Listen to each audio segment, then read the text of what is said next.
Hey, what's going on YouTube? Today we have an unexpected turn of events. The Acura TL that I was going to put together a 5-year cost of ownership video suddenly took a turn for the worse because now the car is in the shop. And the reason being is that at around 34 to 3500 RPM, it started to make a knocking sound. So I have it looked at. Acura came back to me and said that there's a bad camshaft in the engine that has to be worked out over the next couple of days. So I now have a 2017 Acura ILX. The car is still a baby. It has less than 900 miles on it. The ILX first debuted in the 2013 model year based off of the Honda Civic platform. They had a refresh in design in 2016. If you're more interested about the specs, you can easily look them up online. Anyway, let's start with my first impressions. Let's start with the pros. The car has a dual clutch transmission that's linked to a torque converter. While shifting is fast, it doesn't seem consistent. I'll cover a little bit more about this later. There's a sport mode that actually feels sportier in terms of the handling characteristics. Instead of shifting at 2000 RPMs, it'll shift around 3000 to 4000. While slowing down, you'll actually hear a little bit more aggressive downshifting. I also like the simplicity of just drive and sport mode. No need to pick how sporty you want from a whole list. Some lower powered cars I've driven in the past has a sport mode, but to be honest, I actually didn't feel a difference between the normal drive mode and sport mode, so I'm glad this one has a difference.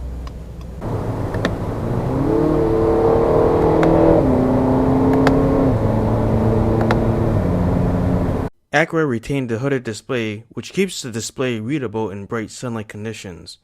In some cars, including Acura's, there's some touchscreens that are in the center console without the hood.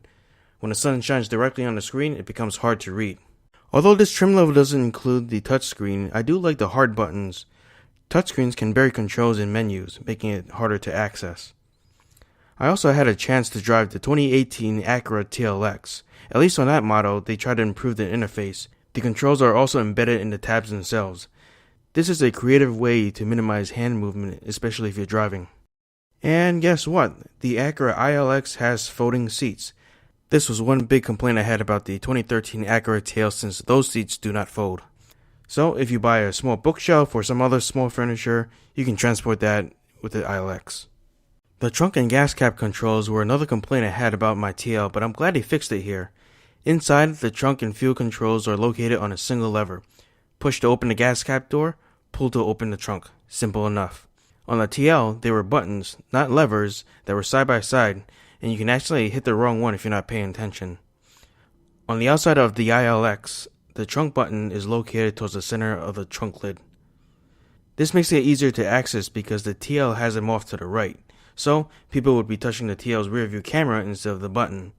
On the ILX, since it's positioned in the middle, it feels more natural. Speaking of the exterior, the overall design is very nice. The headlights, front signals, and taillights are all LEDs. Finally, last but not least, the gauges are clear to read, and they are actually analog.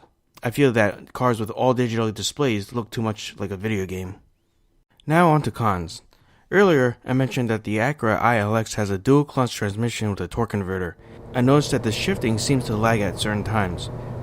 For example, if you're accelerating on a highway and you want to drop down a couple of gears to pass a car, it seems to be sluggish during the shifts.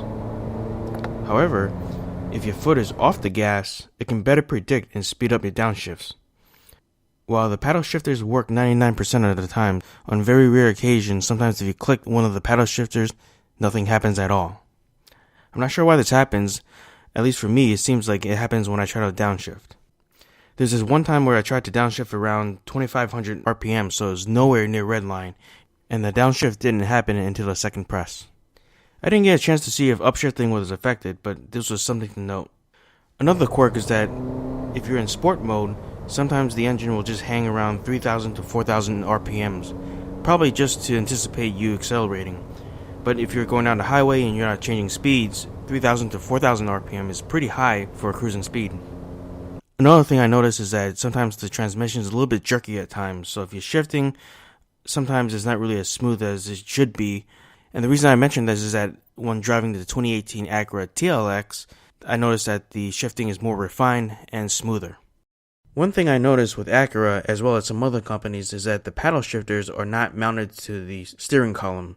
Instead, They're mounted directly to the wheel, so as you're turning the steering wheel, it makes it very difficult to shift.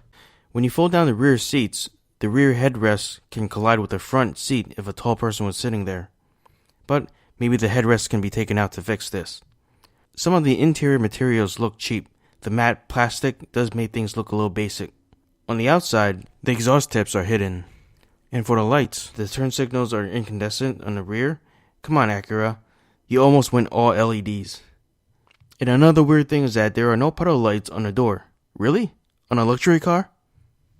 Now for the following list, there are optional features that either replaces or upgrades the existing components that I think should be standard. They're just not featured in this particular car. First off, the screen is small. It doesn't look well when there's so much extra room that fits a bigger screen. There are no memory seats. And also, the front passenger seat is manually adjusted only. And last but not least, there are no auto-dimming mirrors. And at this point, it seems like I'm just bashing the ILX. But a lot of the complaints that I have aren't really showstoppers. I'm a bit nitpicky because Acura is the luxury division of Honda. The bigger concerns that I have revolved around the transmission behavior and the clearance of the fold-down seats. But then again, this isn't an SUV or a pickup truck. So that's it for the 2017 Acura ILX initial impressions. If you would like to learn more about the Acura TL that I mentioned in this video, don't forget to check out the two-part review that I have on this channel. If you like this video, give it a thumbs up. If you want to see more videos like this, subscribe to this channel, and we'll see you next time.